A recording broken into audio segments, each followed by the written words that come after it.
Voici la revue de presse. Bonjour Marion Lagardère. Bonjour Patrick, bonjour Julie, bonjour à tous. Dans la presse ce matin, c'est déjà le 1er mai. Et oui, jour férié oblige, vos journaux qui, pour beaucoup, ne paraîtront pas demain, anticipent le rendez-vous et donc en une de beaucoup d'entre eux sur fond, évidemment, de mouvements sociaux. Et là-dessus, rien de neuf. L'Opinion et le Figaro grognent contre la grogne.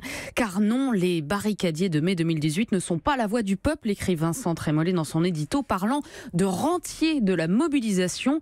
Leur vrai métier, c'est faire la grève, titre Capital qui publie littéralement un tableau de chasse des syndicalistes français, nom, prénom, entreprise, trombinoscope des coupables à la SNCF par exemple. Éric Meyer de Sudrail a contribué à faire annuler 250 trains sur le RER A. Pire, Jacques Eliès de la CGT RATP impose le maintien de 4000 salariés, écrit le magazine Capital qui nous dit pourtant que la France n'est plus championne des grèves. Faudrait savoir, les syndicats sont à la fois trop puissants et petits bras parce que oui, une chose est sûre, il n'y aura pas de grand 1er mai de la rue, affirme La Montagne. Le défilé sera la démonstration d'une désunion, ajoutent les dernières nouvelles d'Alsace, ce à quoi la une de Libération répond même pas mort avec la photo du trio syndical Berger, Pavageau, Martinez. L'Écho de la Haute-Vienne parle d'un 1er mai couleur lutte. Le Courrier Picard juge que le printemps sera chaud et l'Humanité prédit une journée de convergence de toutes les luttes en cours. Sinon, entre les deux, il y a le reportage de La Croix qui donne la parole aux salariés de la SNCF, grévistes et non grévistes. Véronique, par exemple, qui travaille aux ressources humaines et qui pointe des regards de haine de la part des grévistes. Et puis, Julien, référent train, qui lui voit la haine ailleurs, comme cette insulte entendue sur le quai à Arras sur ces enfoirés de cheminots privilégiés.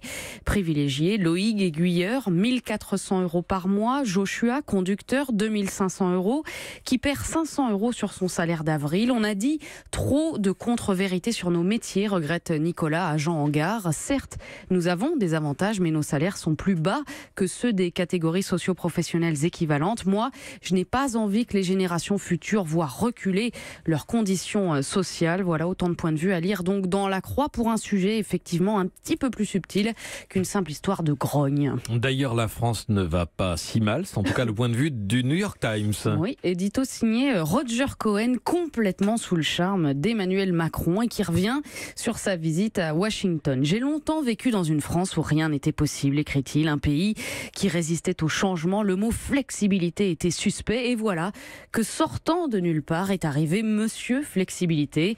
Il est jeune, il est dynamique et son nom, évidemment, est Emmanuel Macron. C'est impressionnant et d'autant plus surprenant que le principal intéressé n'est pas rentré en France avec grand-chose. Rien sur l'accord de Paris pour le climat, ni sur le nucléaire iranien. Oui, sauf que pour Roger Cohen, notre président contraste nettement avec son président. Macron est rafraîchissant, écrit le journaliste. Il parle anglais et il pousse Trump hors de sa zone de confort. Il est une sorte de contrepoids à notre ovni. Rien que ça. Voilà, encore une fois, tout dépend toujours de quel point de vue on se place. Vue de France ou vue des États-Unis, vue du bureau d'un grand journal ou vue des réseaux sociaux, parce que dans ce déplacement, il y a aussi eu ces images dont ne parle pas Roger Cohen, Trump tirant Macron par la main, les deux s'embrassant à de multiples reprises, l'Américain épouillant les pellicules sur le costume du Français. Vu sous cet angle, écrit Daniel Schneiderman dans Libération, le gamin ravi qui accepte de se faire épousseter les pellicules par Trump peut-il être en même temps le leader mondial de la résistance au Trumpisme?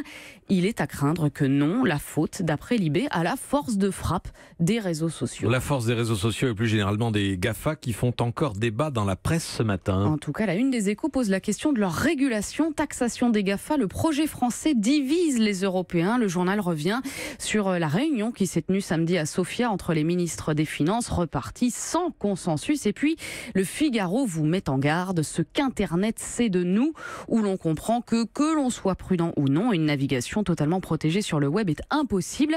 Rien de neuf, me direz-vous. Oui, mais on en apprend tout de même sur la méthode. Par exemple, même si vous supprimez les cookies, prévient le journaliste Didier Sands, n'importe quel site peut savoir quand vous accédez à ces pages. De même pour Google qui collecte vos recherches ou Twitter qui saura sur quel site vous cliquez pour partager une information. Mais le plus surprenant dans l'article, c'est peut-être le paragraphe sur Facebook qui, même si vous n'avez pas de compte, parvient tout de même à récolter des informations sur vous. Bon oui, c'est un peu technique, mais ce sont sont ces logiciels trackers intégrés aux pages web qui lui permettent de savoir où vous surfez, ce que vous lisez. Un sujet d'autant plus épineux, écrit le journal, que ces internautes non inscrits sur Facebook n'ont aucun moyen de demander la suppression de leurs données. Une revue donc de pistage à lire dans le Figaro. Enfin, rien de neuf, c'est le rien de neuf. Oui. C'est le défi que s'est lancé une journaliste du Monde. On parle de consommation. Et oui, 4 mois après avoir décidé de ne rien acheter de neuf pendant un an, la chroniqueuse Guillemette Faure énumère réussite et échec. Par exemple, le bonnet de bain pour la piscine. Bon, là, écrit-elle, il a fallu en acheter un. Mais dans l'ensemble, elle s'en sort plutôt bien parce que du web au vide-grenier, eh bien, on découvre que tout se trouve en seconde main, se répare, se prête. Bien sûr, les semelles qui décident de se décoller ou le collant qui file sur le cou, c'est très contrariant. Mais quand vous réussissez à réparer ou à emprunter, dit-elle, vous vous retrouvez à jubiler comme si vous veniez de hacker tout le système. Guillemette Faure qui précise qu'elle continue d'acheter journaux et livres neufs pour soutenir la presse et l'édition, mais si j'avais été menuisier, dit-elle, peut-être aurais-je épargné les tables et les tabourets. Et oui, quelle est la limite ? Réponse éventuelle sur la page Facebook des adeptes du rien de neuf. La limite, eh bien, ce sont les sous-vêtements. Une personne dit avoir tenté d'en coudre elle-même. Une autre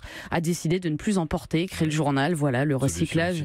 Le recyclage, ça s'arrête aux caleçons et au soutien-gorge. Conclusion, l'idée n'est pas de ne plus consommer, mais d'avoir une réflexion, de se poser la question, est-ce que j'en ai vraiment besoin ? Un article donc pour interroger ces réflexes et éventuellement les remettre à neuf, à lire sur lemonde.fr. Et pour ruiner la croissance aussi. Si vous n'achetez plus rien de neuf, c'est pour réfléchir. L'économie est en panne. Mais c'est un autre problème. C'est une autre question. Merci. La revue de presse de Marion Lagardère.